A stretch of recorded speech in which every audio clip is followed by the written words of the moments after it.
أعوذ بالله من الشيطان الرجيم. بسم الله الرحمن الرحيم. الحمد لله رب العالمين، والصلاة والسلام على أشرف الخلائق أجمعين، سيدنا وسيد الأولين والآخرين، حبيبنا وحبيب إله العالمين، إمام المرسلين وخاتم النبيين، شفيع المذنبين ورحمة للعالمين، أبي القاسم المصطفى محمد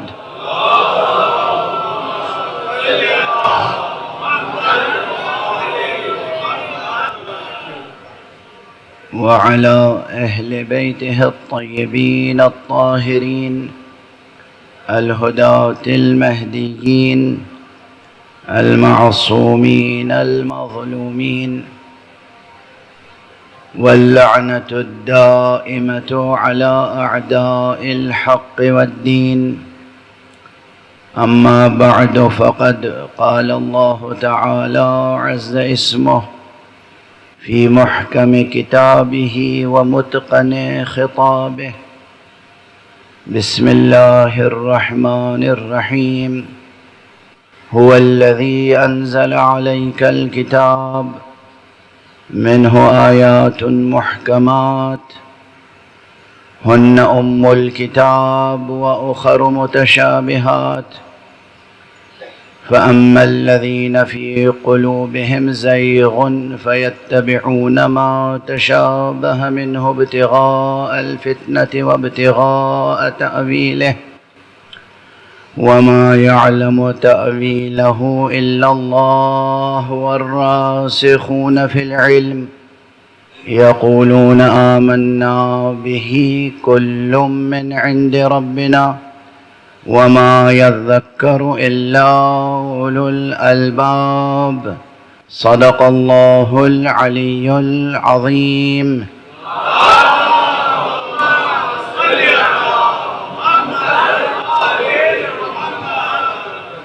ایک اور بلند تر صلوات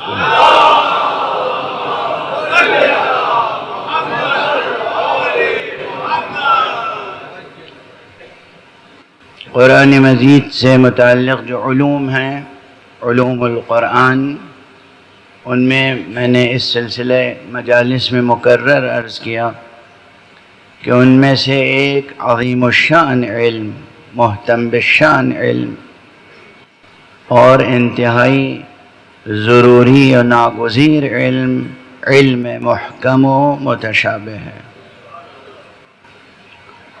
یہ محکم و متشابہ آیات قرآن مجید سے متعلق بھی بحث ہے، اور یہ محکم اور متشابہ کی بحث احادیث پیغمبر اور احادیث و ارشادات معصومین علیہم السلام سے متعلق بھی ہے۔ اس لیے یہ بحث بہت اہم بحث ہے، اور یقیناً اس بحث میں حصہ لینے کا حق انہیں ہے جو علم و فضل و کمال کے بہت بلند درجے پر فائز ہوتے ہیں، جو محققین ہیں، ریسرچرز ہیں، جنہوں نے حوزہائے علمیہ میں برسہا برس علم حاصل کیا ہے، بزرگوں کی آنکھیں دیکھی ہیں، اساتذہ کے سامنے زانوئے ادب طے کیا ہے، ان کو حق پہنچتا ہے کہ اس بحث میں حصہ لیں۔ لیکن چونکہ یہ زمانہ ایسا ہے، یہ دور ایسا ہے، انٹرنیٹ کی وجہ سے اور بعض اور اسباب کی بنا پر، کہ ماشاءاللہ شرق ارض سے لے کر غرب ارض تک، شمال سے جنوب تک تمام انسان مختلف علوم و فنون سے دلچسپی رکھنے کی کوشش کرتے ہیں، اور خاص طور پر جو اولو العزم جوان ہیں، جن کی ہمتیں بلند ہیں، حوصلے بلند ہیں، جن میں بلند سے بلند تر ثقافت پیدا کرنے کی خواہش ہے، اور یہ خواہش بہت مثبت ہے، اچھی بات ہے۔ ایک جوان کو، وہ بھی جوان مسلم، جوان مومن، اسے زیادہ سے زیادہ علم حاصل کرنے کی للک ہونی چاہیے،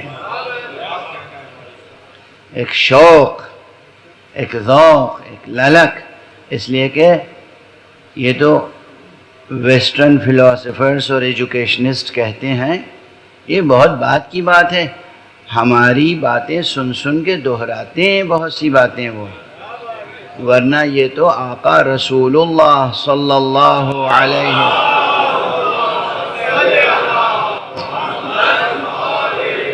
وآلہ وسلم کا ارشاد گرامی ہے، اطلب العلم من المہد الی اللحد، گہوارے سے گور تک، ماں کی آغوش سے قبر کی آغوش تک علم حاصل کرو۔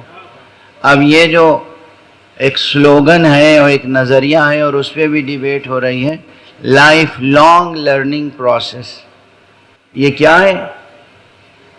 پیغمبر نے تو اس سے پہلے ارشاد فرما دیا ہے۔ ویسٹ میں بہت اس فلسفے کو پیش کیا جا رہا ہے، لائف لانگ لرننگ پروسیس، ہمیشہ سیکھتے رہیے۔ ہمارے یہاں تو وہ نظریہ دیا گیا کہ گہوارے سے قبر تک سیکھتے رہیے، بلکہ آداب وہ سکھائے گئے ماں کو، باپ کو۔ اگر تمام اسلامی آثار و آداب و اخلاق و روایات و آیات پر کوئی عمل پیرا ہو، بچہ جیسے ہی رحم مادر میں آتا ہے، اس کی تربیت و تعلیم کا سلسلہ شروع ہو جاتا ہے۔ اور جب ہم قبر میں لٹاتے ہیں تب بھی تعلیم و تذکیر کا سلسلہ باقی رہتا ہے۔ یہ تہذیب کہیں اور دیکھی ہے کہ بچہ ماں کی گود سے پیدا ہوا اور اس کے کان میں اذان دی جائے اور اقامت کہی جائے؟ یہ تہذیب کہیں اور دیکھی ہے کہ جنازے کو قبر میں لٹانے کے بعد بھی کہا جائے اسمع افہم، سنو اور سمجھو؟ یعنی صرف سلوگن نہیں دیا گیا، پورا کریکولم دیا گیا، پورا سلیبس دیا گیا، پورا پیٹرن دیا گیا کہ علم کا سلسلہ کہیں منقطع ہونے نہ پائے۔ اور عالم بشریت کو یہ تہذیب جب دی گئی تو اس تہذیب کو باقی رہنے اور قائم رکھنے والے ہدات اور مرشدین اور ائمہ اور انبیاء بھی ویسے ہی پیدا کیے گئے۔ عام بچے ہوتے ہیں جن کے کان میں اذان دی جاتی ہے، کچھ خاص بچے ہوتے ہیں جو پیدا ہوتے ہی قرات شروع کر دیتے ہیں۔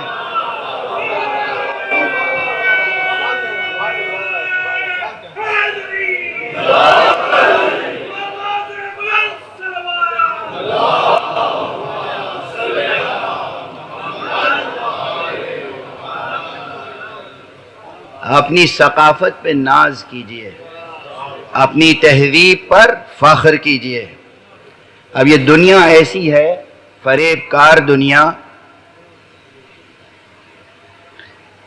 کہ دوسروں کی خوبیوں کو بھی خامی بتاتے ہیں اور اپنی خامیوں کو خوبی کہتے ہیں۔ اس فریب کار دنیا میں جینے کے لیے اور سربلندی سے جینے کے لیے اور اپنی تہذیبی اور ثقافتی اور ہر طرح کی میراث کو محفوظ رکھنے کے لیے بڑے جتن کرنے پڑتے ہیں۔ غافل نہ ہو جائیے گا، کہیں عالمی پروپیگنڈے کا شکار نہ ہو جائے۔ کوئی کتنا ہی چڑھائے آپ کو، آخر ہوتا کیا ہے؟ بنا ہمیشہ رکھتا ہوں کہ میں مختصر گفتگو کروں گا، لیکن ممبر پہ آنے کے بعد وہ شاخ در شاخ گفتگو بڑھتی چلی جاتی ہے، اور بچوں کو سمجھانے کے لیے کچھ مثالیں دینی پڑتی ہیں۔ بہت پرانی مثال ہے، بہت پرانی، یعنی جسے کہتے ہیں کہ گھسی پٹی بہت پرانی مثال ہے، سن چکے ہوں گے، پھر سن لیجئے کہ دشمن کس طرح فریب میں مبتلا کرتا ہے۔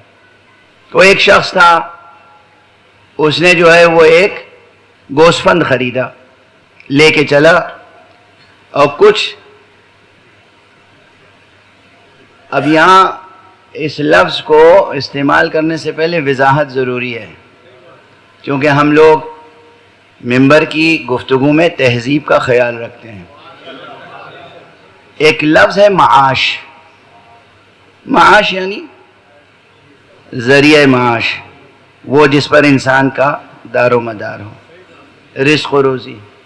تو لفظ معاش فصیح بھی ہے اور مہذب زبان ہے۔ اگر کسی کا ذریعہ معاش حلال ہو، پاک ہو، اچھا ہو، باعزت ہو، بآبرو ہو، اسے کہتے ہیں خوش معاش، خوش معاش۔ اسی کے برعکس اگر کوئی ہو، اب سمجھے آپ، جو لفظ میں استعمال کرنا چاہتا ہوں وہ سب و شتم نہیں ہے، یعنی وہ نعوذ باللہ گالی نہیں ہے۔ جس کا صحیح ذریعہ معاش نہ ہو، چوری، ڈکیتی، دوسروں کو فریب دے کر مال غصب کر لینا، یہی سب ذریعہ ہو، اسی کو کہتے ہیں بد معاش۔ اب سمجھے آپ، اس لفظ کا شجرہ سمجھ میں آ گیا؟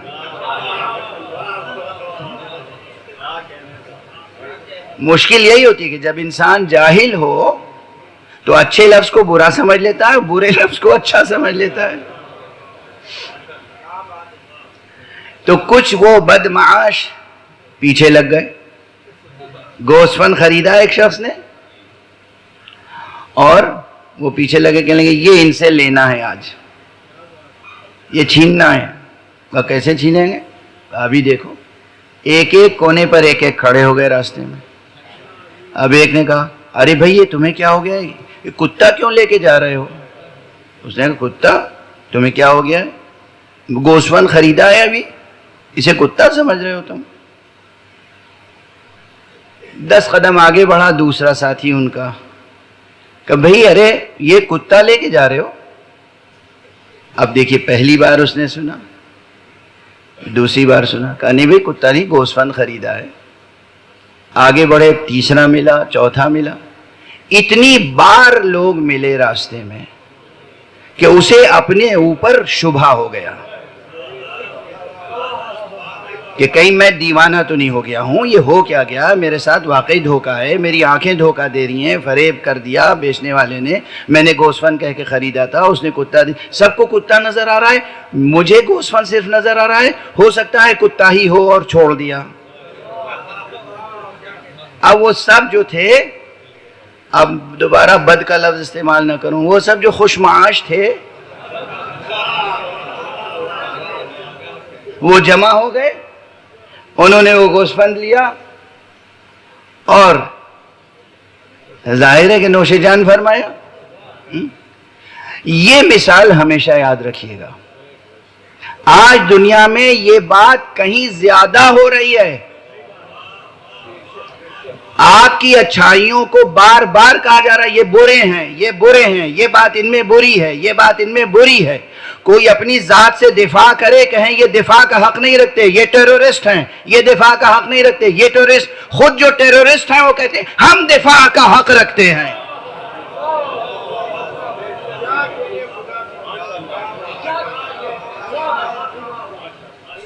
دنیا کی خوش معاش حکومتوں کا کیا طریقہ ہے؟ صلوات پڑھ دیجئے محمد و آل محمد۔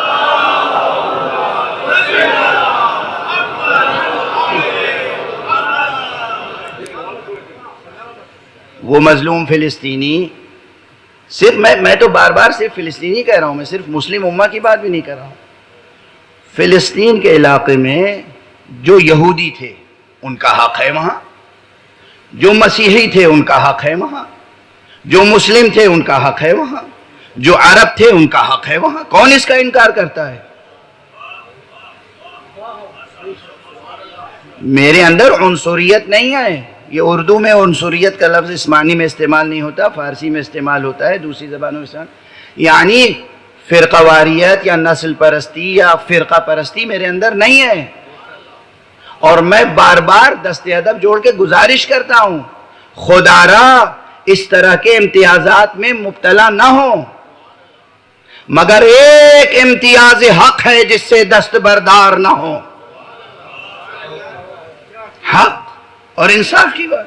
جو وہاں کے رہنے والے ہیں وہ ہیں، آپ کہیں بھی رہے ہوں گے، مغرب کے کسی ملک میں رہے ہوں گے، مشرق کے کسی ملک میں کہیں بھی رہے ہوں گے، آپ کا وہاں حق نہیں ہے۔ اب آپ تشریف لائے اور آپ نے غاصبانہ قبضہ کیا اور اب کہہ رہے ہمیں ہے حق دفاع کا، انہیں نہیں ہے، وہ مظلوم۔ اور فرما رہے ہوں ایک کی مثال کافی ہے نا، روزمرہ کی مثال ہے، اب میں باقی کیا تشریح کروں گا؟ ایک بلند صلوات پڑھ دیجئے محمد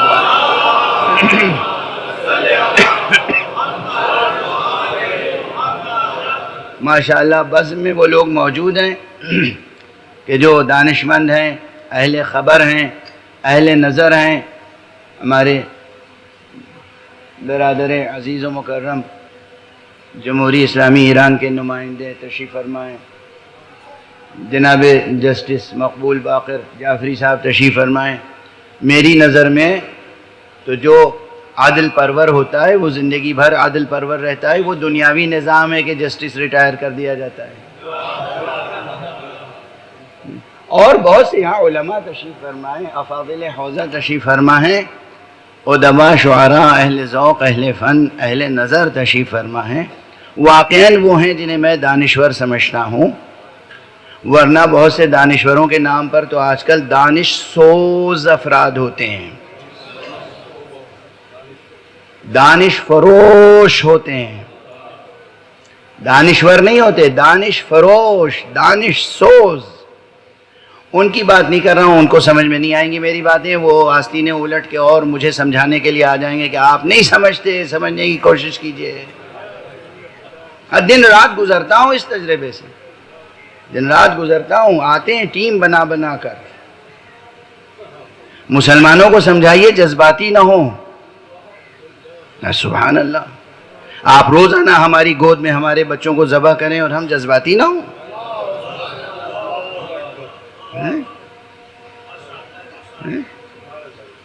مسلمانوں کو سمجھائیے یہ رویہ مناسب نہیں ہے۔ آپ کو کون سمجھائے گا کہ آپ کا رویہ مناسب ہے یا نہیں ہے؟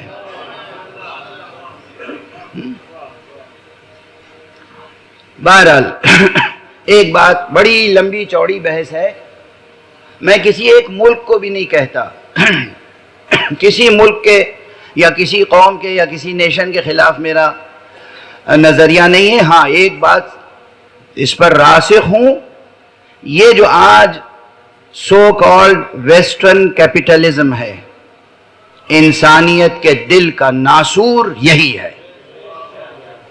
اب اس میں جو شامل ہو، ان ملکوں کے لوگ شامل ہوں یا ہم میں سے بھی کوئی شامل ہو جائے، ناسور ہے یہ، کینسر ہے یہ، اور اس کینسر کا علاج سوائے اسلام کے اور کچھ نہیں ہے۔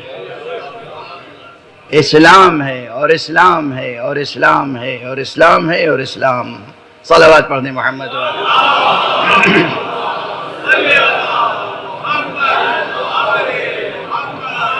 ممبر کے تقاضے بس اشارہ کرنا، وقت کی محدودیت ہوتی ہے، ورنہ اگر اس موضوع پر باقاعدہ سیمینار ہو، 3 دن کا، 4 دن کا، ہفتے بھر کا سیمینار ہو تو تفصیل سے گفتگو ہو سکتی ہے کہ کس طریقے سے کیپٹلزم کی نحوستوں کو دور کیا جا سکتا ہے اور کس طریقے سے خدا کی نعمتوں کی برکتوں سے زیادہ انسان استفادہ کر سکتا ہے۔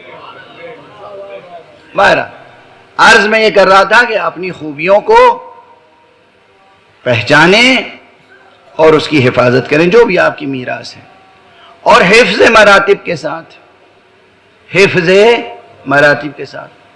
بھئی معلوم آپ ڈاکٹر ہیں، آپ سول انجینئر ہیں، آپ الیکٹریکل انجینئر ہیں، آپ میکینیکل انجینئر ہیں، آپ جو ہیں ہارٹ اسپیشلسٹ ہیں، آپ جو ہیں وہ کڈنی اسپیشلسٹ ہیں، آپ تاریخ کے ماہر ہیں، آپ ادب کے ماہر ہیں، آپ شاعری کے ماہر ہیں، آپ خطابت کے ماہر ہیں، تو جس فن میں ہیں اس فن تک تو آپ کی بات ہم مانیں گے۔ لیکن جو آپ کا فن نہیں ہے اس میں ہم آپ کی رائے نہیں مان سکتے.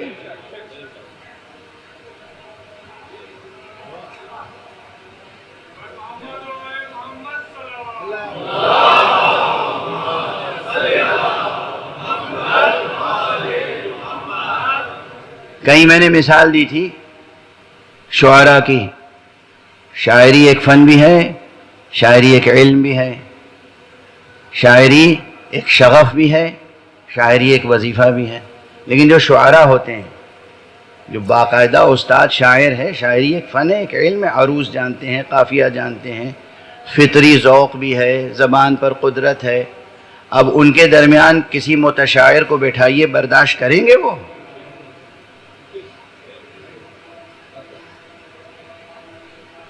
کوئی مجھ جیسا نالائق مولوی، نہ شاعر، جو شعر کی شناخت نہ رکھتا ہو، جو شاعری نہ کر سکتا ہو، موضوع مصرے بھی ناموضوع پڑھے، وہ جا کے شاعروں کے درمیان بیٹھ جائے، برداشت کریں گے وہ؟ نہیں برداشت کریں گے. اچھا آپ بات بدل دیجئے، آپ ہمیں برداشت نہیں کریں گے تو ہم آپ کو کیسے برداشت کریں؟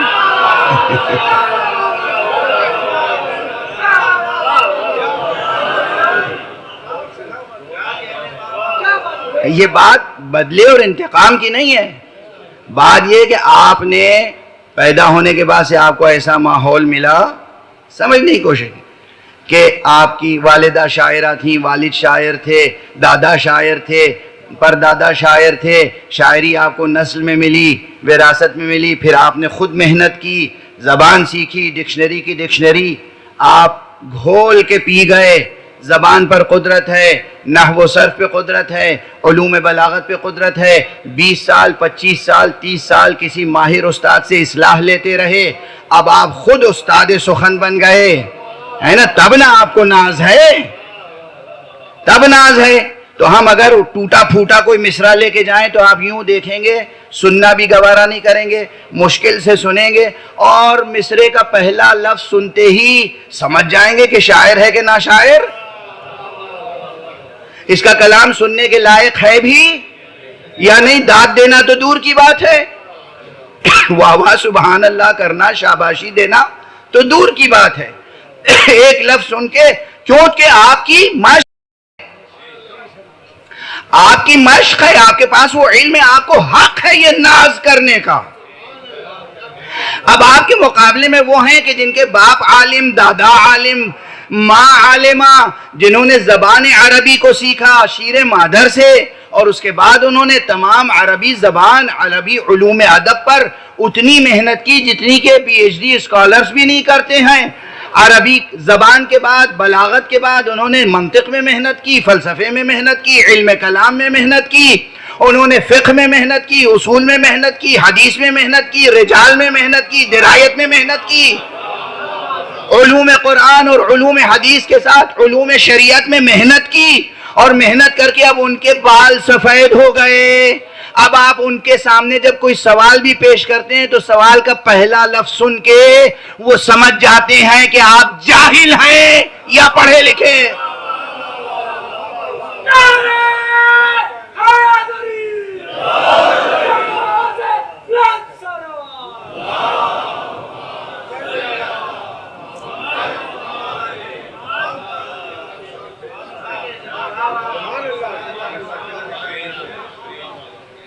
آپ کو مجھ پر ناز ہو یا نہ ہو، مجھے آپ سب پہ ناز ہے. اتنی کڑوی کسیلی بات پر کیا واہ واہ کرتے ہیں آپ؟ اللہ آپ کو سلامت رکھے. صلوات پڑھیں محمد.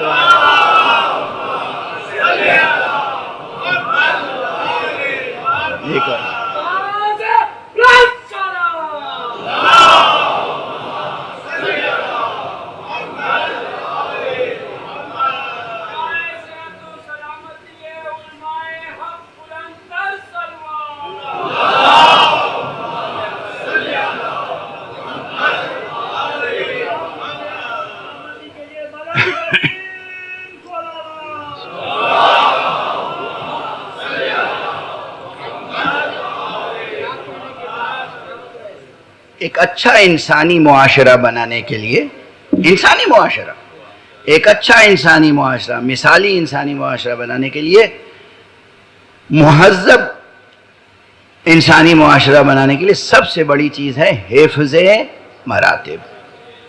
یہ روح تہذیب. بار بار عرض کرتا رہا ہوں اور بار بار عرض کروں گا. ایک بہت بڑے ماہر تعلیم تھے بر صغیر کے،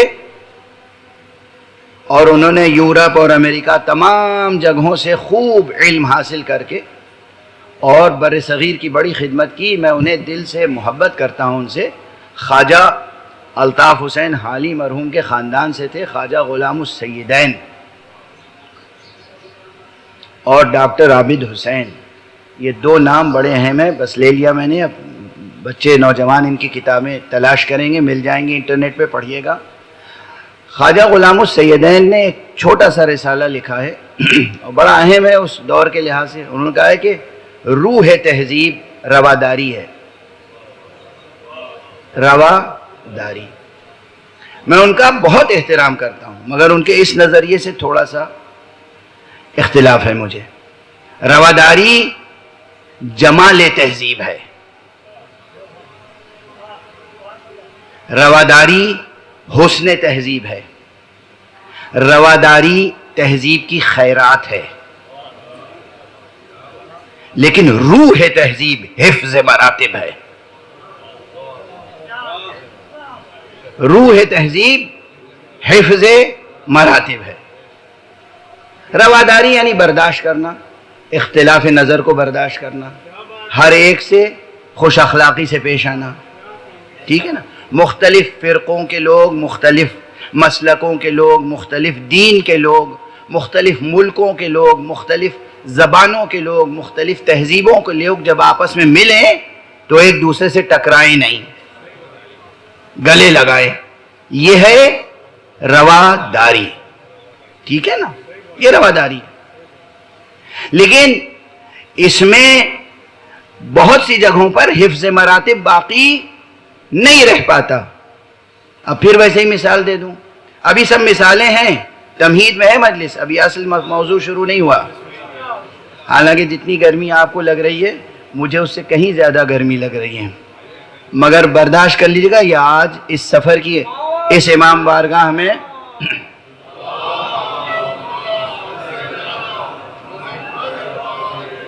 اس سفر میں یہ آخری مجلس ہے یہاں اس عزا خانے میں، تو یہ چیزیں عرض کر لینے دیجئے. رواداری میں کیا ہے؟ ابھی جو میں تھوڑی دیر پہلے کہہ رہا تھا، رواداری میں یہ ہوتا ہے کہ اب میرے سر پہ امامہ ہے، لباس ہے، ساری مولا حسین کا نوکر سمجھ کے سب لوگ عزت کرتے ہیں، احترام کرتے ہیں. اب ایک شاعر، ایک ادیب، ایک ماہر لسانیات، وہ مجھے کچھ نہیں سمجھتا، مگر جب لوگ کہتے ہیں کہ جناب یہ بھی کچھ ہے تو وہ خاموش ہو جاتا ہے، برداشت کر لیتا ہے، قریب میں بٹھا لیتا ہے. یہ کیا ہے؟ رواداری. ٹھیک ہے نا؟ یہ رواداری یعنی جس مقام کے مستحق نہیں ہے تھوڑی دیر کے لیے وہ مقام بھی مل جاتا ہے. یہ کیا ہے؟ رواداری. لیکن حفظ مراتب کیا یہ ہے کہ جب وہ کتاب لکھے گا تو لکھے گا کہ اردو زبان کا پہلا لغت جو ہے وہ جناب عقیل الغربی نے لکھا تھا؟ یہ تو تحقیق کے خلاف ہو جائے گی بات. یہ اردو میں لفظ لغت میں نے مذکر استعمال کیا ہے جان بوجھ کر، ہے نا؟ ٹھیک ہے؟ اب جا کے دیکھیے گا کہ ایسا کیوں کیا میں نے. جو علم اور فن مجھے نہیں آتا وہ کبھی اعتراف نہیں کرے گا کہ جناب یہ اہل علم ہے، اہل فن ہے. واضح ہے؟ کیوں؟ اس لیے کہ رواداری سے بڑی ایک چیز ہے، اسے کہتے ہیں حفظ مراتب. اگر رواداری میں حفظ مراتب کو فراموش کر دیا جائے تو تمام نظام میں خلل پڑ جائے گا. نظام میں خلل پڑ جائے گا. جس نے زندگی بھر قانون پڑھا اس کو جج بنانے کے بجائے جس نے نہ صرف یہ کہ قانون کبھی پڑھا نہیں بلکہ ہمیشہ قانون شکنی بھی کی، اسے جج بنا دیجئے تو کیا ہوگا؟ مثال دے رہا ہوں، مثال کو مثال کی حد تک سمجھیے گا، جا کے کہیں چسپا نہ کر دیجئے گا. مثال مثال ہوتی ہے. کیا ہوگا نتیجہ؟ نظام مختل ہو جائے گا، نظام درہم برہم ہو جائے گا، پھر انسانی معاشرہ ترقی نہیں کر سکتا. اس لیے عرض کرتا ہے یہ فقیر کہ روح تہذیب حفظ مراتب ہے. عالم کو عالم سمجھو، مرجع کو مرجع سمجھو، رہبر کو رہبر سمجھو، خطیب کو خطیب سمجھو، شاعر کو شاعر سمجھو. شاعر رہبری نہ کرنے لگے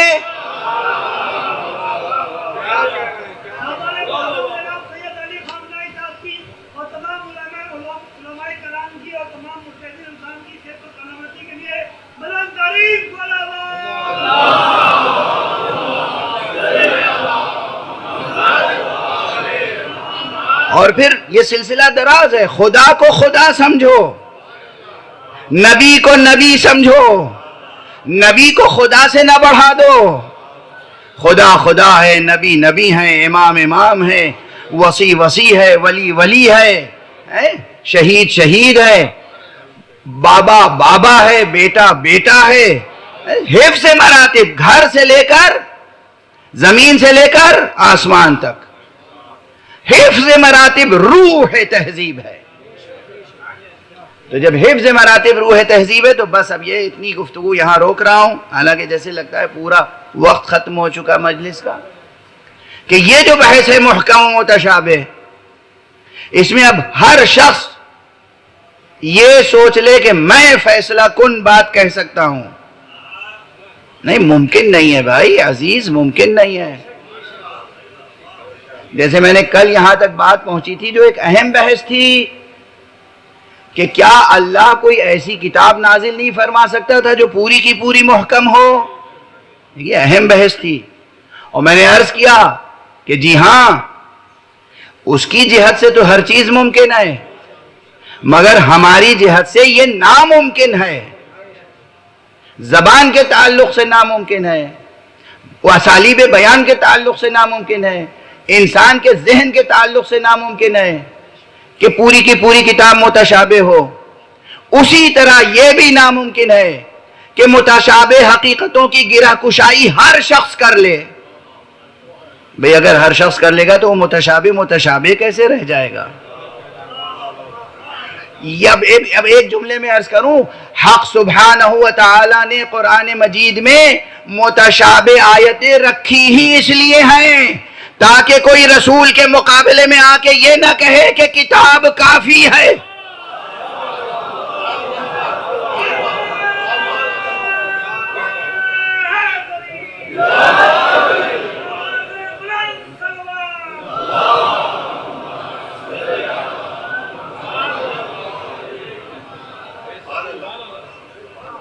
اور اس بحث کی شاہ کلید کیا ہے؟ تمام متشابہ آیتوں کو کون محکم بنا سکتا ہے؟ کوئی نہیں. وَمَا يَعْلَمُ تَأْوِيلَهُ إِلَّا اللَّهُ وَالرَّاسِخُونَ فِي الْعِلْمِ. اب یہاں جو دو مسلک ہیں اس کی طرف میں اشارہ کیا صراحت سے کہہ چکا ہوں. کچھ لوگ الا اللہ پہ رک جاتے ہیں اور کچھ والراسخون فی العلم میں واو جو ہے اسے عطف مانتے ہیں. اللہ اور راسخون فی العلم یہ متشابہات کی تعویل سے واقف ہیں، یہ علم رکھتے ہیں. اب بس ہم تو کیا ہیں، معمولی سے طالب علم، بلکہ شاید اگر یہ کہیں تو بجا ہوگا، یہ میرے احساسات ہیں کہ ہم تو ابھی قاعدے کے طالب علم بھی نہیں بنے ہیں. علماء کا مرتبہ تو بہت بلند ہوتا ہے. تو میں اب اپنی رائے کے جو رائے بھی میں نے عرض کی کہ ہاں یہاں پر اللہ اور راسخون فی العلم یہ عطف ہے.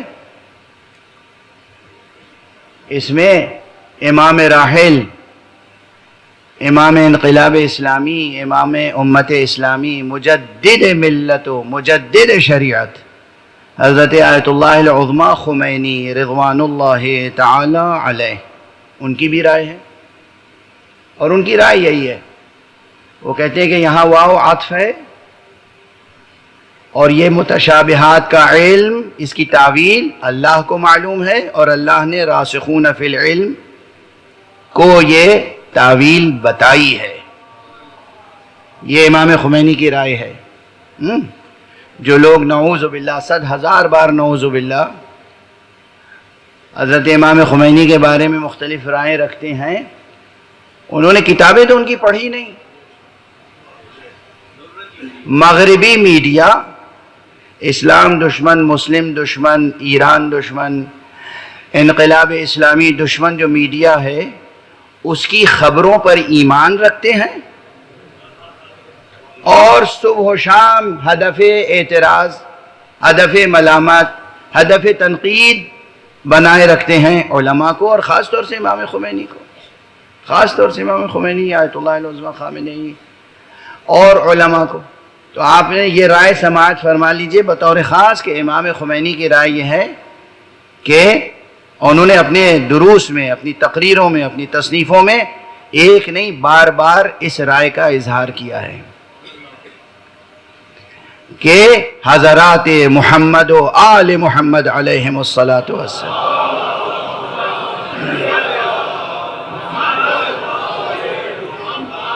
یہ ہے راسخون فی العلم، اور ان کو اللہ سبحانہ و تعالی نے تعویل آیات اور تعویل متشابہات کا علم عطا فرمایا ہے. اور ظاہر ہے اب سب بحث کا خلاصہ ہی چل رہا ہے، تو میں جو باتیں کہہ چکا ہوں اسے ایک ایک جملے میں کہہ کے آگے بڑھتا رہا ہوں کہ اسی لیے قرآن مجید میں اللہ نے کیا فرمایا کہ اے حبیب ہم نے آپ پر ذکر نازل کیا ہے تاکہ لوگوں کو بتائیں کہ ان کے لیے کیا نازل ہوا ہے. اور پھر حضور نے فرمایا کہ مجھے قرآن ہی کی مثل عطا کی گئی ہے تفسیر و تعویل، اور پھر خود کو کہا شہر علم، اور مولا امیر المومنین علیہ السلام کو فرمایا یہ ہے باب علم. یعنی اگر تمہیں تعویل چاہیے تو کس سے لوگے؟ یا مجھ سے لوگے یا باب علم سے لوگے. اچھا، جیسے میں یہ کہتا ہوں کہ اللہ نے کتاب قرآن نازل اس صنعت کے ساتھ کی ہے، اس اہتمام کے ساتھ کی ہے، یعنی کتاب کا ٹیکسٹ ایسا بنایا ہے کہ کوئی اللہ کے رسول سے بے نیاز نہ ہو پائے. اسی طرح اللہ ہی کی مرضی سے رسول اللہ نے متشابہات کا اور کل کتاب کا علم علی کو عطا کر کے پورا کا پورا خود عوام میں نہیں بیان کیا تاکہ بعد پیغمبر کوئی علی سے بے نیاز نہ ہونے پائے.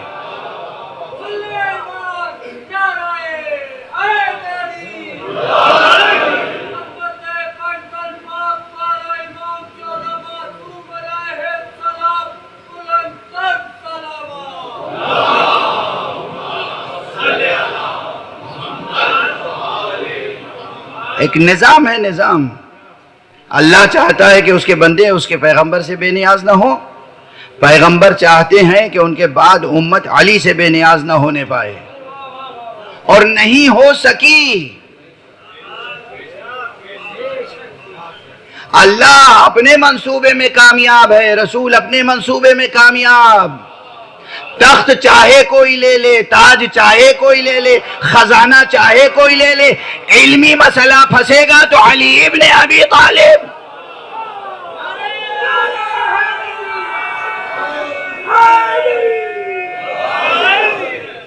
کہیں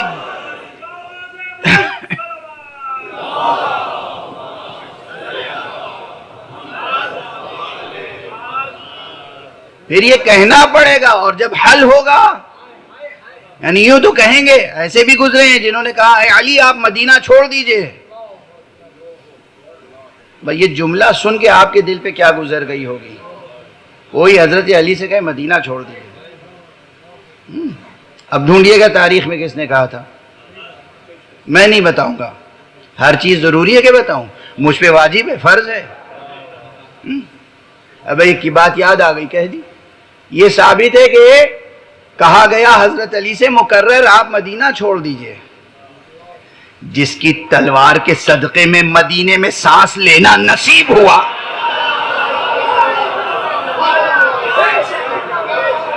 ناشکرے ان سے کہتے تھے آپ مدینہ چھوڑ دیجئے. کیا کفران نعمت کی بھی حد ہوتی ہے. آپ مدینہ چھوڑ دیجئے. علی کا بازو نہ ہوتا، علی کی شمشیر نہ ہوتی، علی کی جنگیں نہ ہوتی. ارے تو بستی میں نظر نہ آتے، پہاڑوں ہی پہ نظر آتے.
خدا کی قسم، کیا تاریخ ہے مسلمانوں کی اور کیا مظلومیت ہے امیر المومنین کی.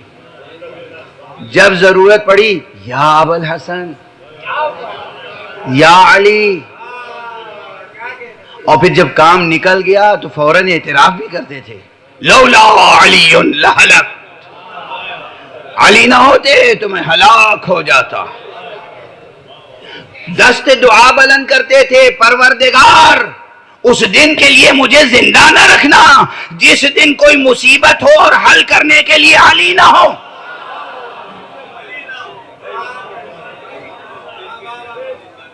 دعا موجود ہے. اور اس کے بعد پھر ایسے بھی لوگ پیدا ہو جاتے تھے کہ جو کہتے تھے علی آپ مدینہ چھوڑ دیجئے. تاریخ ہے، تاریخ کیا شکر گزاروں کی تاریخ ہے، کیا عرفان جمیل سمجھنے والوں کی اور اس کا حق ادا کرنے والوں کی تاریخ ہے، کیا شکر منعم ادا کرنے والوں کی تاریخ ہے. کہتے تھے چھوڑ دیجئے مدینہ، اور پھر جب ضرورت پڑتی تھی تو کس کا منصوبہ مکمل ہوا؟ اللہ کا اور رسول کا یا دوسروں کا؟ اللہ کا منصوبہ، اللہ کا منصوبہ. علی سے نہ کل بے نیاز ہو سکتی تھی امت، نہ آج بے نیاز ہو سکتی ہے امت، نہ قیامت تک بے نیاز ہو سکے گی امت. روز محشر حدیث ہے، صحیح بخاری کی حدیث ہے، ارشاد فرمایا ہے امیر المؤمنین علیہ السلام نے سورہ جاسیہ کی ایک آیت کی تفسیر میں کہا روز قیامت پہلا شخص جو اپنا حق طلب کرنے کے لیے کھڑا ہوگا اللہ کے حضور میں وہ میں ہوں گا.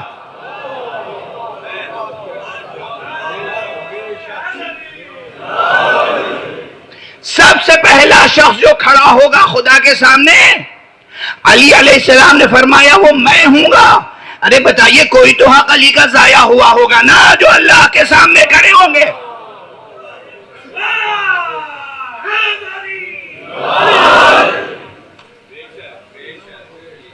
کوئی اور کسی اور کتاب سے میں نے روایت نہیں پڑھی ہے. انا اجتو بین یدی اللہ یا بین یدی الرحمن، سب سے پہلے اللہ کے محضر میں میں کھڑا ہوں گا، میں اپنا حق طلب کرنے کے لیے. اب بتائیے کون سا حق ہے علی کا جو ضائع ہوا ہے؟ سب پوری امت شامل ہے حق ضائع کرنے میں، پوری امت. ہم کون سا حق ادا کر رہے ہیں؟ کچھ بھی کر جائیں، کچھ بھی کر ڈالیں، مگر یہی کہنا پڑے گا جان دی ہوئی اسی کی تھی. حق تو یہ ہے کہ حق ادا نہ ہوا. ہم کون سا حق ادا کر رہے ہیں؟ مولا امیر المومنین کے کلمات کو سمجھنا، ان کے پیغام کو سمجھنا، ان کی تعلیمات کو سمجھنا، ان کے نظام کو سمجھنا، اس پہ عمل کرنا، اس نظام کو نافذ کرنا، اس نظام کو نافذ کرنا. جہاں نظام علوی نافذ کیا جاتا ہے وہاں تو آپ احتجاج کرنے لگتے ہیں، اس کے اوپر اعتراض کرنے لگتے ہیں. تو ہم کون سا حق ادا کر رہے ہیں؟ بہرحال یہاں تک بات پہنچی کہ متشابہات قرآن اس لیے بھی ضروری ہے تاکہ امت رسول سے وابستہ رہے، امت شہر علم سے وابستہ رہے، امت باب شہر علم سے وابستہ رہے، اور ان سے جب آپ رجوع کریں گے تو کچھ اور کلیدیں مل جائیں گی۔ وقت بالکل گزر گیا، میں کیا عرض کروں، اور کچھ مطالب ایسے ہیں جن کی طرف اشارہ کر دوں تیزی سے۔ خود قرآن مجید میں بعض آیتیں ایسی ہیں، ایک اہم بحث ہے، شاید اس فقیر سے پہلے، اس طالب علم سے پہلے اس بحث کو کسی نے پیش نہیں کیا۔ عاجزی سے عرض کر رہا ہوں، عاجزی سے عرض کر رہا ہوں، کتابوں میں بھی نہیں ملے گی یہ بحث۔ ہوتا کیا ہے، جب کوئی طالب علم محنت کر کے گزر جاتا ہے تو بعد میں وہ نظریے کتابوں میں شامل ہو جاتے ہیں، ضروری نہیں کہ پہلے سے وہ چیز ہو۔ اب میں محکمات و متشابہات اور تفسیر و تعویل کی بحث میں ایک بات عرض کر رہا ہوں، اور اسے یاد رکھیے گا اور اس پہ کام کیجیے گا جو اہل ہیں اس کے۔ How to read, how to understand, کیسے پڑھیں کیسے سمجھیں۔ قرآن یا کوئی بھی آسمانی صحیفہ کیسے سمجھیں؟ مختلف نظریات ہیں، آج بہت سنجیدہ علمی بحث ہے یہ، مختلف نظریات ہیں۔ ٹیکسٹ کو کیسے سمجھیں، متن کو کیسے سمجھیں۔ ہارمینیوٹکس کا بھی علم ہے، مغرب نے پیش کیا اور اسے بہت شاندار طریقے سے پیش کیا جا رہا ہے۔ مسئلہ وہاں بھی وہی ہے، وہ وہی باتیں کہہ رہے ہیں جو ہمارے ائمہ اطہار نے مختلف انداز سے اس سے زیادہ صحت مند طور پر فرما دی ہیں، اور یہ جو نظریات آ رہے ہیں ان میں تو نقائص ہیں، ان میں کمزوریاں ہیں۔ ہماری نگاہ اس کے صالح و صحت مند اجزاء پر بھی ہے اور اس کے کمزور اجزاء پر بھی ہے۔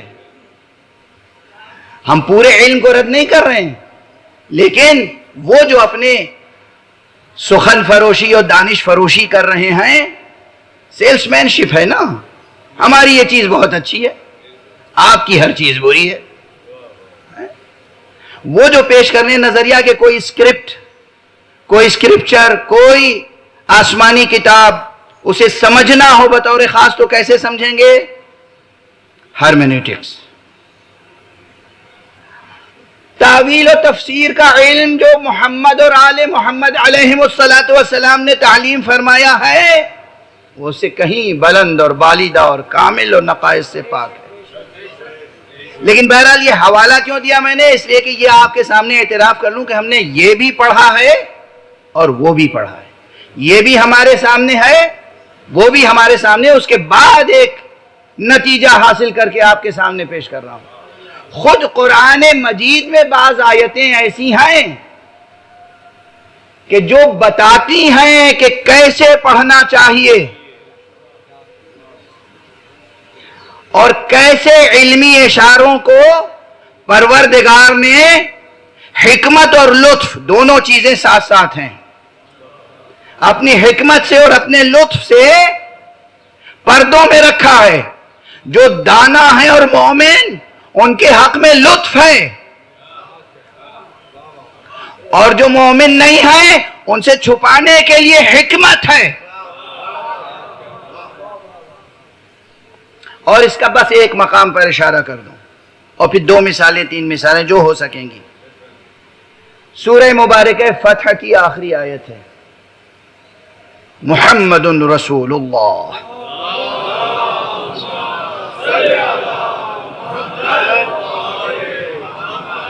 والذین معه اشداء علی الکفار رحماء بینہم تراہم رکعا سجدا۔ یہ جو آیت ہے پوری عظیم الشان آیت ہے، اور اس میں ایک واضح غور طلب مطلب ہے کہ کس طریقے سے آسمانی کتابوں کو سمجھا جائے، کیسے کسی متن کو واضح کیا جائے، اور ساتھ ساتھ دونوں باتیں کہ یہ متن ہے، ایسا ہے، اس کی وضاحت یہ ہے، مگر ہر شخص وضاحت نہیں کر سکتا۔ تراہم رکعا سجدا سیماہم فی وجوہہم من اثر السجود. اس کے بعد فرمایا گیا ذالک مثلہم فی التورات. پھر کہا گیا وَمَثَلُهُمْ فِي الْإِنْجِيلِ كَزَرْعٍ أَخْرَجَ شَطْأَهُ فَآزَرَهُ. یہ جو پورا بیان ہے اس آیت میں یہ بہت فکر انگیز ہے. تمام ملت اسلامیہ اور امت اسلامیہ یہ کیا کہتی ہے؟ رسول مقبول کا، ہمارے رسول کا، خاتم النبیین کا صلی اللہ علیہ وآلہ وسلم.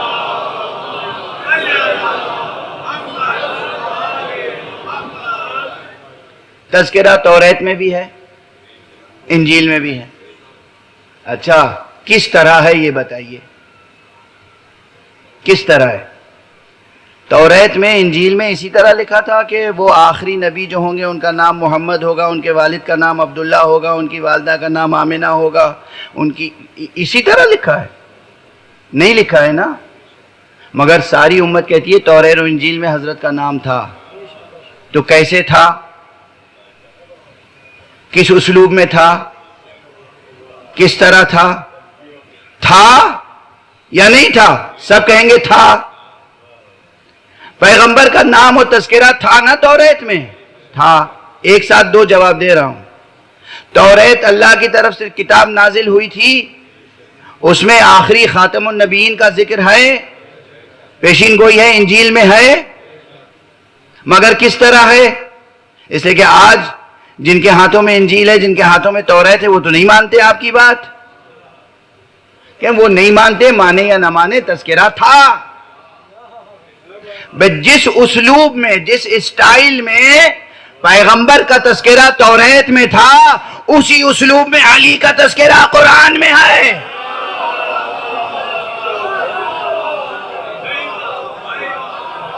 صلوات پڑھ دیجئے محمد و آلہ محمد.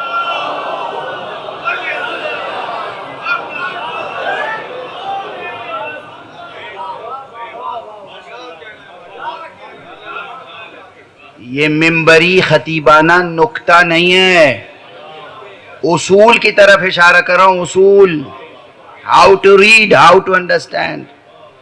انٹرپریٹیشن کیسے کریں گے، تفسیر کیسے کریں گے، تعویل کیسے کریں گے. تھا نا خاتم النبیین کا تذکرہ توریت میں؟ بے شک ساری امت کہتی ہے. تھا انجیل میں تذکرہ، تھا پہلے صحیفوں میں تذکرہ. تو کیا پورا شجرہ تھا؟ کیا لفظ محمد تھا صلی اللہ علیہ وآلہ وسلم؟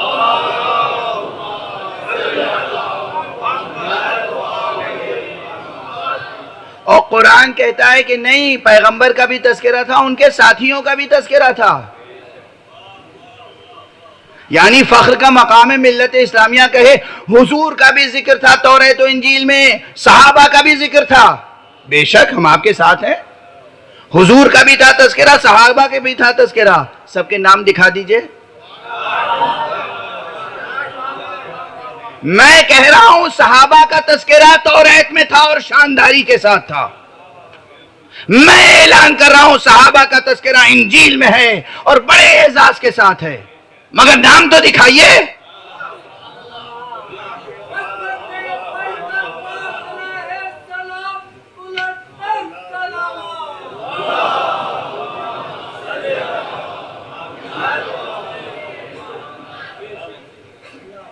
آپ نام نہیں دکھا سکتے مگر اس سے انکار بھی نہیں کر سکتے کہ تذکرہ تھا. بھئی یہی آپ بھی آ جائیے اسی منزل پر. آپ کو نام نہ ملے مگر آپ انکار نہیں کر سکتے کہ امامت اور علی کا تذکرہ قرآن میں ہے.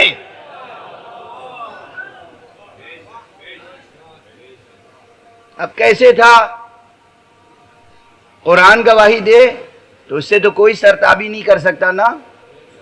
قرآن نے یہاں گواہی دی. ایک مقام ہے، اور بھی آیتیں ہیں، اب سب آیتیں نہیں عرض کر سکوں گا، وقت ختم ہو چکا. یہ آیت کیا ہے؟ محمد رسول اللہ والذین معہ صلی اللہ علیہ وآلہ وسلم اشداء علی الکفار رحماء بینہم تراہم رکعا سجدا. یہ جو پورا سلسلہ ہے آیت کا، اس میں قرآن مجید نے یہ بتایا کہ ان کا تذکرہ انجیل میں ایسے ہے کہ جیسے ذکر کیا گیا ہے وہ لوگ ایسے ہیں کہ وہ ہمیشہ رکوع میں رہتے ہیں، ہمیشہ سجدے میں رہتے ہیں۔ کیا؟ ہمیشہ رکوع میں رہتے ہیں، ہمیشہ سجدے میں رہتے ہیں۔ ان کے چہروں پر اللہ کی بندگی کا سجدے کا نشان ہے، اور یہ ان کی پہچان توریت میں ہے۔ یعنی کیا ہوا؟ توریت میں کیسے ذکر ہے؟ نام نہیں ہے، نسب نہیں ہے، ولدیت نہیں ہے، یہ ہے کہ کچھ ایسے ہیں، وہ آنے والا ایسا ہوگا، اس کے ساتھی ایسے ہوں گے کہ وہ رکوع کرنے والے ہوں گے، قیام کرنے والے ہوں گے، سجود کرنے والے ہوں گے، ان کے چہروں پر سجدے کا نشان ہوگا، وہ اللہ کی رضا طلب کرنے والے ہوں گے، اللہ کی خوشنودی طلب کرنے والے ہوں گے۔ یہ تذکرہ محمد اور ان کے ساتھیوں کا ہے توریت میں۔ اب سمجھ میں آیا کہ نام نہیں ہے مگر یہ عام سی صفتیں ہیں، خاص مراد ہے۔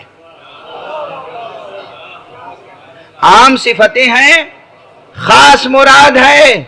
اگر قرآن نہ کہتا تو یقین آتا؟ نہیں آ سکتا تھا نا۔ قرآن نے خود کہا، کتنی سادہ سی پہچان ہے، اور قرآن کہہ رہا ہے کہ یہ تذکرہ کسی اور کا نہیں ہے، یہ تذکرہ خاتم النبیین اور ان کے اصحاب کا ہے۔ رکوع اور سجدہ اور سجدے کا نشان اور کچھ خاص حالات، یہی تو پہچان ہے نا توریت میں۔ اب قرآن مجید میں اگر کہیں یہ بات آئے انما ولیکم اللہ ورسولہ والذین آمنوا الذین یقیمون الصلاة ویؤتون الزکاة وہم راکعون،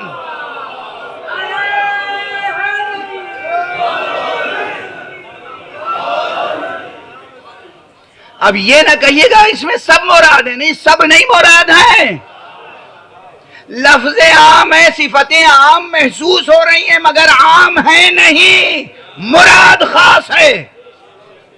دلیل کیا؟ توریت اور انجیل کی عبارت کی تفسیر اللہ نے قرآن میں کر کے بتا دیا، اور ان آیتوں کی تفسیر مصطفیٰ نے کر کے بتا دیا۔ صلوات پڑھیں محمد و آلہ۔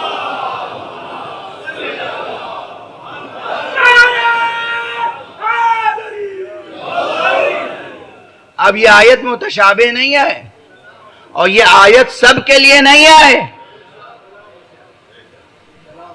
وہ ایمان لانے والے جو نماز قائم کرنے والے ہیں اور جو زکوٰۃ دینے والے ہیں حالت رکوع میں۔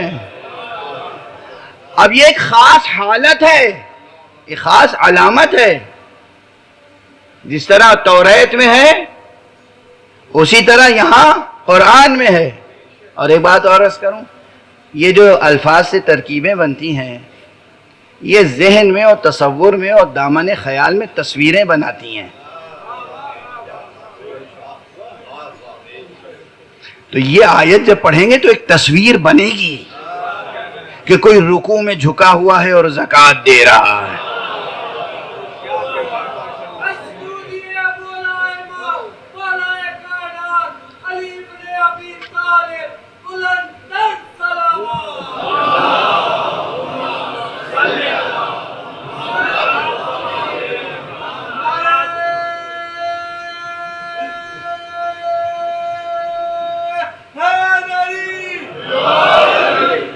اب توجہ رکھیے گا، حالانکہ نہ موسم کوئی گنجائش چھوڑ رہا ہے، نہ وقت کے دامن میں گنجائش ہے، نہ میری صحت و طاقت ایسی ہے، مگر یہ کہ کسی حد تک بات مکمل ہو جائے تو میں عرض کر رہا ہوں کہ یہاں ٹھہر کے ایک بحث کم سے کم ذرا سا واضح اور ہو جائے۔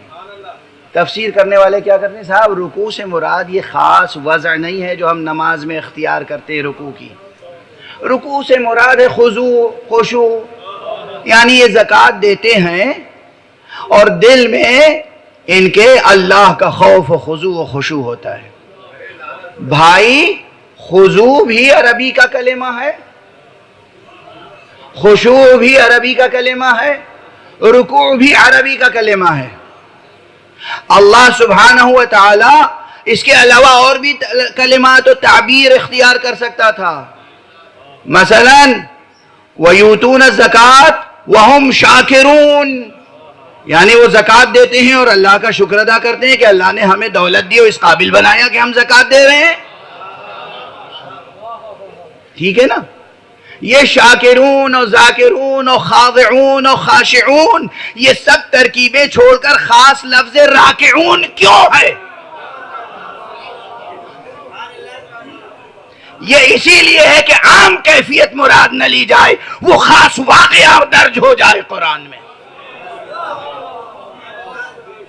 اور یہ ہماری تفسیر بالرائے ہو سکتی تھی اگر ہم اپنی طرف سے اپنی پسند سے کرتے، لیکن جب حدیث کے سرمایے میں ایک اچھا خاصا مجموعہ حدیثوں کا موجود ہے تو آپ کو کس نے یہ حق دیا کہ اتنی تمام حدیث رسول کی نظر انداز کر کے آپ اسے اپنی رائے کے مطابق محمول کریں؟ نہ ہوتی پیغمبر کی کوئی حدیث تو آپ کی رائے مان لیتے. حدیث موجود پھر بھی حدیث نہ ماننا اور رسول کی بات نہ مان کر یہ دعویٰ کرنا کہ ہم ہی تو نبی کو مانتے ہیں.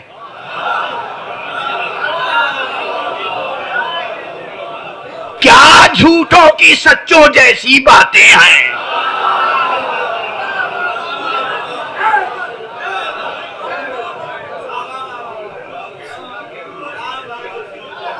صلوات پڑھ دیں محمد والے.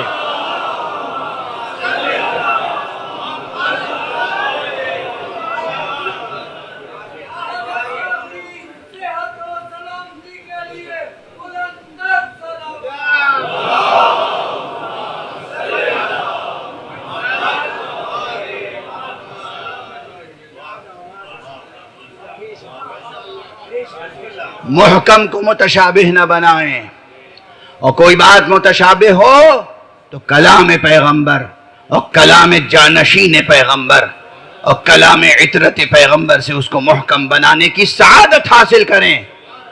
شکران نعمت کے عادی ہوں، کفران نعمت نہ کریں. بس آج اس سے زیادہ نہیں عرض کر سکوں گا. پہلے امام کی امامت کے تعلق سے ایک آیت پڑھ دی، آخری امام کی امامت کے تعلق سے ایک آیت پڑھ دوں اور بس پھر معال مجلس.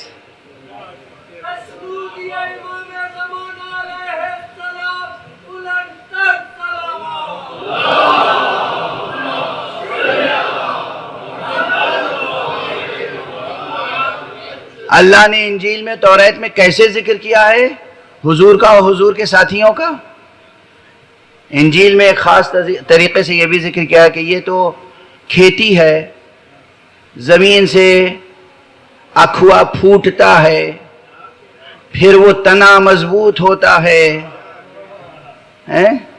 پھر وہ اتنا سرسبز و شاداب ہو جاتا ہے کہ مومنین تو خوش ہوتے ہیں لیکن کفار کو غیظ آتا ہے.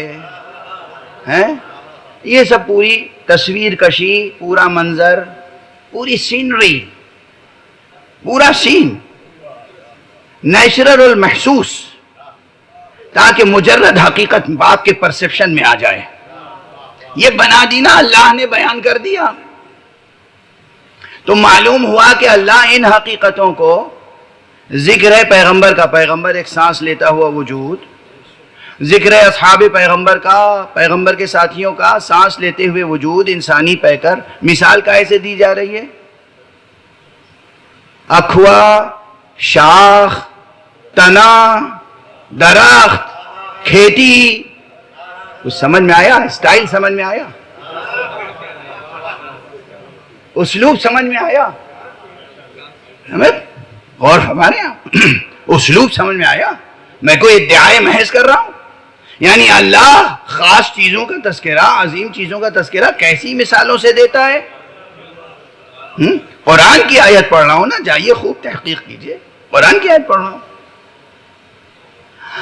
تو معلوم ہوا کہ زمین اور کھیت اور درخت یہ سب بھی مثالوں میں ہیں. مراد کون ہے؟ مصطفیٰ صلی اللہ علیہ وآلہ.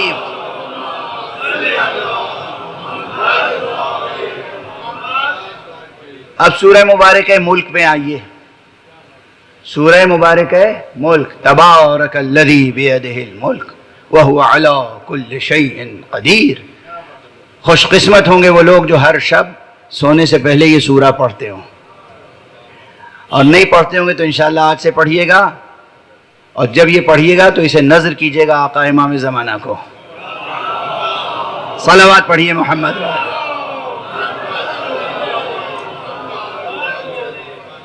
دیکھیے گا پھر آپ کی زندگی میں کیسی نورانیت پیدا ہوتی ہے، کیا کرامتیں حاصل ہوتی ہیں، کیا معجزے حاصل ہوتے ہیں۔ مختصر سا سورہ ہے، کوئی بہت طویل نہیں ہے، لیکن لفظیں مختصر ہیں، دامن فیض مختصر نہیں ہے۔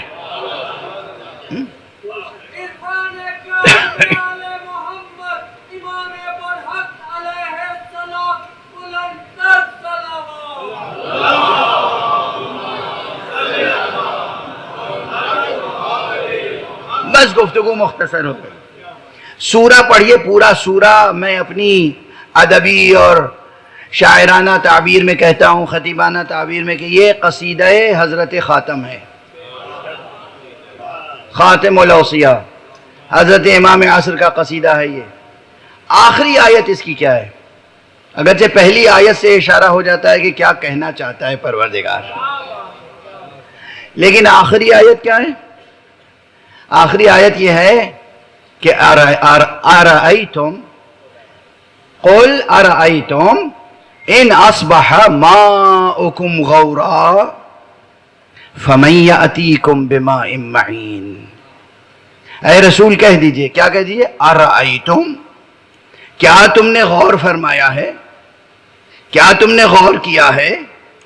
ان اصبح ماؤکم غورا، جب تمہارا پانی غائب ہو جائے گا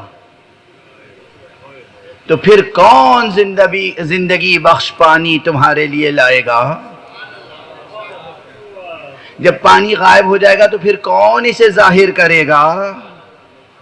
یہ بات ظاہراً پانی کی ہو رہی ہے، مگر اگر توریت اور انجیل کی عبارتیں سمجھنے کا طریقہ اللہ نے بتا دیا ہے تو پھر مصطفیٰ اور اہل بیت مصطفیٰ کی حدیثوں میں غور کیجئے کہ یہ کون سا پانی ہے جس کے غائب ہونے اور دوبارہ ظاہر ہونے کی بات ہو رہی ہے۔ تو معلوم ہو جائے گا کہ یہ کسی اور کا تذکرہ نہیں ہے، بلکہ معصوم نے بتایا، اہل بیت عطرت مصطفیٰ نے بتایا کہ یہاں اس ماء سے مراد کوئی اور نہیں، وہ آبشار ہدایت ہے، وہ بحر علم الہی ہے، وہ بحر العلوم قرآن ہے، کہ جو ہادی آخر الزمان ہے، یہ اس کی طرف اشارہ ہے۔ اس کی غیبت کا بھی ذکر ہے، ظہور کا بھی ذکر ہے۔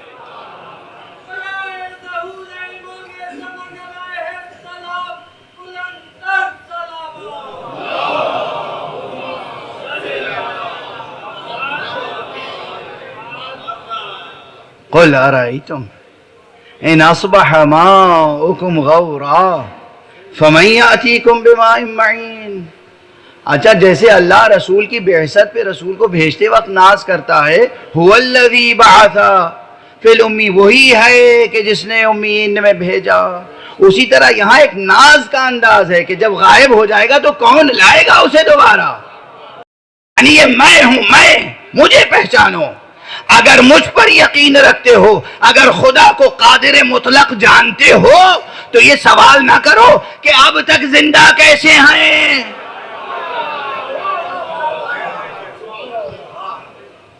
کیسے پردہ غیب میں ہیں، کیسے ظہور فرمائیں گے، ہیں تو کہاں ہیں؟ ہم نے تو ٹیلیسکوپ لگا کے پوری کائنات کو دیکھ لیا، کہیں نظر نہیں آئے۔ ارے سامنے کی آیت پہ جب وہ پردہ ڈال دے تو سمجھ میں نہیں آتی۔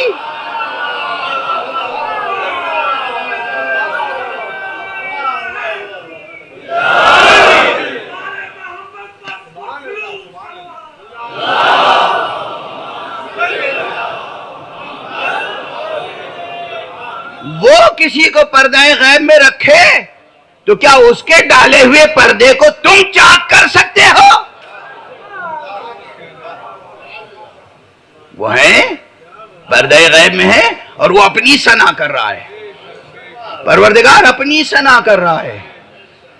فَمَن يَأْتِيكُم بِمَاءٍ مَّعِينٍ، کون ہے جو لے کے آئے گا؟ تم نہیں لاؤ گے، تم جسے بھی لاؤ گے وہ جھوٹا ہوگا، دجال ہوگا۔ خدا جسے لائے گا وہ سچا ہوگا اور ہادی ہوگا. صلوات پڑھ دیں محمد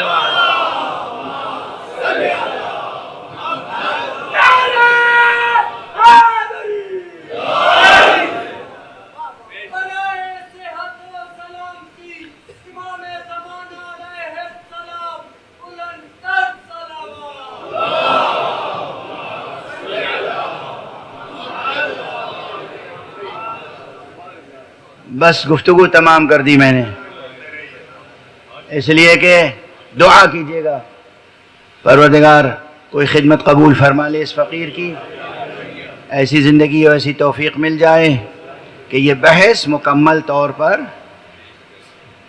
آپ کے سامنے کتابی شکل میں آ سکے. یہ بحث اصیل ہے، اہم ہے، اور اگر ذرا تفصیل کے ساتھ مکمل ہوگی تو ہزاروں صفحوں پر ہوگی، اور اگر اختصار کے ساتھ آئے گی تو سینکڑوں صفحوں پہ ہوگی. لیکن بحث کی ضرورت، بحث کی اہمیت، بحث کے ابعاد ثلاثہ یا ابعاد اربعہ یا ابعاد خمسہ سب آپ کے سامنے اشارتاً عرض کر دیے میں نے. بس ایک جملے میں آپ کی طبیعتیں منقلب ہوں گی. امام عصر کا ذکر ہو رہا تھا نا، امام مہدی کا. آپ کو بتاؤں یہ تذکرہ کہاں کہاں ہوا ہے. روز عاشور آقا حسین نے بھی کیا ہے، اور دربار یزید میں امام سجاد نے بھی کیا. یہ ہمارا امام وہ ہے کہ اس امام کی وجود مبارک کی طرف آقا امام حسین نے روز عاشور بھی اشارہ کیا ہے، اور امام سجاد نے دربار یزید میں بھی امام مہدی کا ذکر کیا ہے خصوصیت کے ساتھ اپنے خطبے میں. مگر اب اس وقت اس خطبے کے بیان کا وقت بھی نہیں رہا، آقا حسین کے خطبات کے بیان کا وقت نہیں رہا. اس وقت تو بس آج 9 محرم ہو گئی نا. نگاہ میں بس ایک تصویر آ رہی ہے، خیمے میں خالی گہوارہ ہے،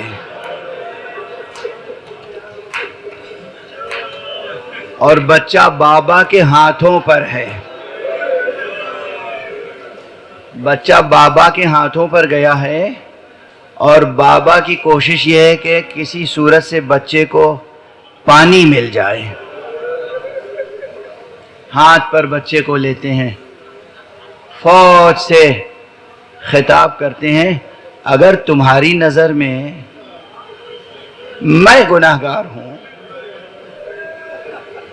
تو اس 6 مہینے کے بچے نے تو کوئی جرم نہیں کیا ہے. اس سن و سال کے بچے کسی قانون میں مجرم نہیں ہوتے، اور اگر تمہیں یقین مجھ پر نہیں ہے تو میں اس بچے کو جلتی ہوئی ریت پر رکھ دیتا ہوں. آ کے خود اپنے ہاتھوں سے پانی پلا دو. آقا حسین نے بچے کو زمین پہ رکھا اور فوراً اٹھا لیا. معلوم تھا کہ اشقیاء پانی نہیں پلائیں گے، حجت تمام کرنے کے اسالیب تھے. آقا کیسے برداشت کر سکتے تھے کہ 3 دن کا بھوکا پیاسا بچہ تپتی ہوئی زمین پر پڑا رہے. ہاتھ پر لیا اور پھر کہا، بیٹا تم حجت خدا کے فرزند ہو، اپنی پیاس کا اظہار خود کرو. بچے نے بابا کی بات سنی، لشکر کی طرف رخ کیا، ہونٹوں پر سوکھی ہوئی زبان پھیرائی. اجرکم علی اللہ. فوج میں انقلاب آیا.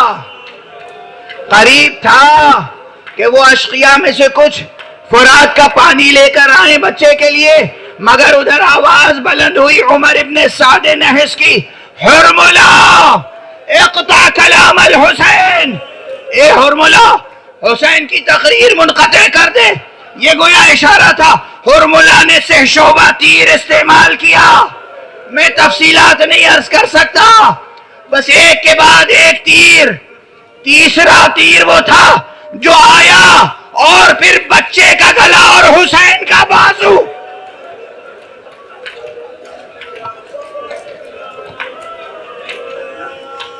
اجرکم علی اللہ، اجرکم علی اللہ، اجرکم علی اللہ۔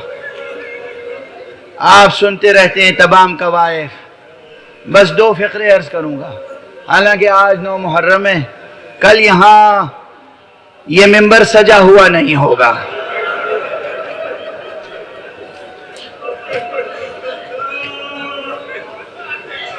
کل یہ ممبر سجا ہوا نہیں ہوگا۔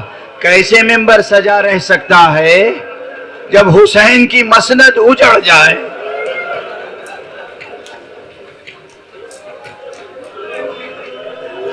بس 1 فقرہ بچے کے تعلق سے اور 2 فقرے آقا حسین کے تعلق سے۔ بچہ شہید ہو گیا، بچے نے تیر کا استقبال مسکرا کے کیا، آقا حسین نے بچے کو آسمان کی طرف اٹھایا، 7 مرتبہ آگے بڑھے، انا للہ و انا الیہ راجعون، رضا بقضائہ و تسلیما لامرہ، 7 مرتبہ کہتے ہوئے آگے بڑھے، پیچھے ہٹے۔ اس کے بعد خیمہ گاہ پہ گئے، در خیمہ پہ جناب رباب انتظار کر رہی تھی۔ یہ کسی اور گھرانے کی خاتون نہیں ہے، اور آقا امام حسین کی حرم محترم ہے۔ کیا صبر و رضا کی منزل ہے، کیا تسلیم و رضا کی منزل ہے۔ کوئی گلہ زبان پر نہیں ہے، کوئی شکوہ نہیں ہے، کوئی فریاد نہیں ہے۔ اسی لیے تو ہم قیامت تک فریاد کرتے رہیں گے۔ جنہیں فریاد کرنے کا حق تھا انہوں نے فریاد نہیں کی۔ بس آقا گئے اور دامن کو ہٹایا، بچے کو ماں کے سامنے پیش کر دیا۔ ماں نے دیکھا اور کہا، یا بنی مثلک ینحر، میرے بچے تیرے جیسے بھی نہر کیے جاتے۔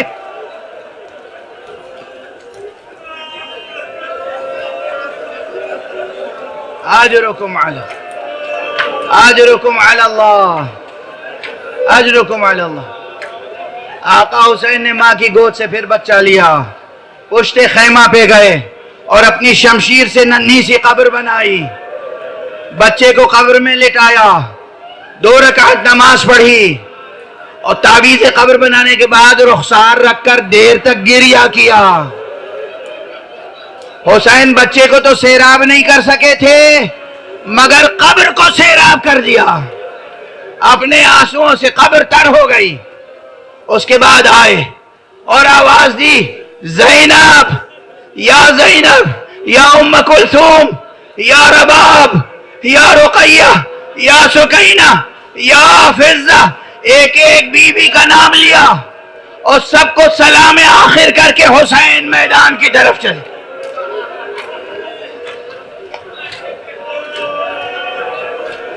اجرکم علی اللہ۔ بس گفتگو تمام ہو رہی۔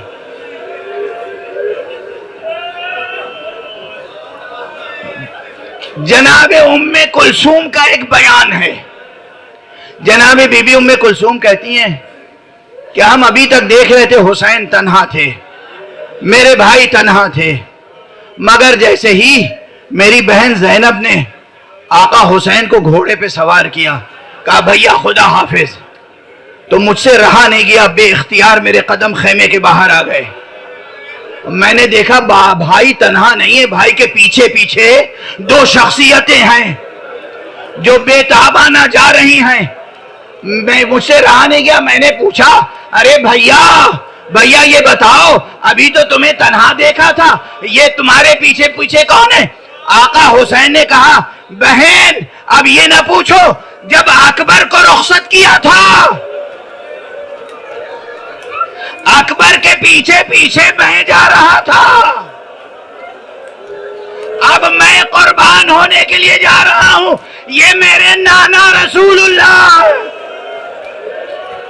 یہ میرے بابا علی مرتضیٰ ہیں جو کہہ رہے ہیں حسین جاؤ خدا حافظ، خدا کی راہ میں قربان ہو جاؤ۔ حسین نے بے پناہ جنگ کی، بس آخری جملہ ہے۔ اور جب گھوڑے سے زمین پر آ رہے تھے تو اتنے تیر پیوست تھے کہ حسین براہ راست زمین پہ نہیں آ سکتے تھے، براہ راست سجدہ نہیں کر سکتے تھے۔ ایک مرتبہ سینے پہ زور دیا، سامنے سے جو تیر لگے تھے پشت کی جانب سے نکل گئے۔ حسین نے کہا لا الہ الا اللہ، واہ حسینہ، واہ علیہ، واہ محمدہ، واہ حسنہ.